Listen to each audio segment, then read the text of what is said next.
Kung gusto mo na maging sunod-sunuran siya sa'yo na parang aso, ay gawin mo itong ritual na ibabahagi ko sa inyo ngayon. Lalong-lalo na ikaw na lang palagi ang sunod-sunuran sa kanya. Kaya itong ritual na ibabahagi ko ay napaka-epektibo basta dapat 100% ang paniniwala mo sa mga ganitong pamamaraan.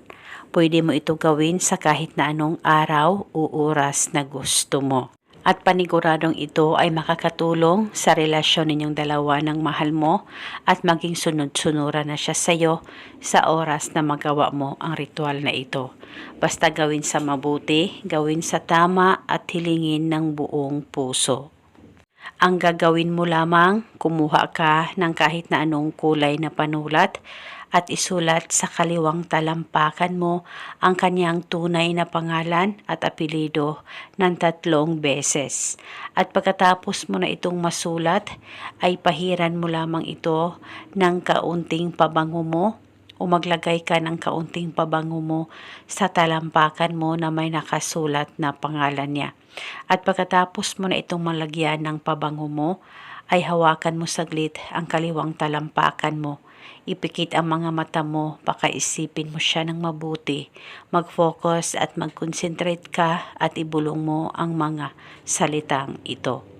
Pangalan at apelido, sa pamamagitan nitong ritual, ikaw na naman ang maging sunod-sunuran sa akin ngayon.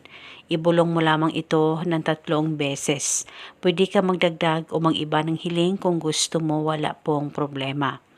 At pagkatapos nito ay huwag niyo pong burahin ang nakasulat dyan sa talampakan mo. Hayaan mo lang ito na mabura ng kusa. At kinabukasan, pwedeng ulitin ang paggawa nitong ritual. Pwede ito gawin bago ka matulog o di kaya pagkagising mo sa umaga o sa kahit na anong oras ay pwede mong gawin itong ritual. Wala pong problema. At depende po sa inyo kung hanggang kailan nyo po gustong gawin ang ritual na ito. At eto muna sa ngayon.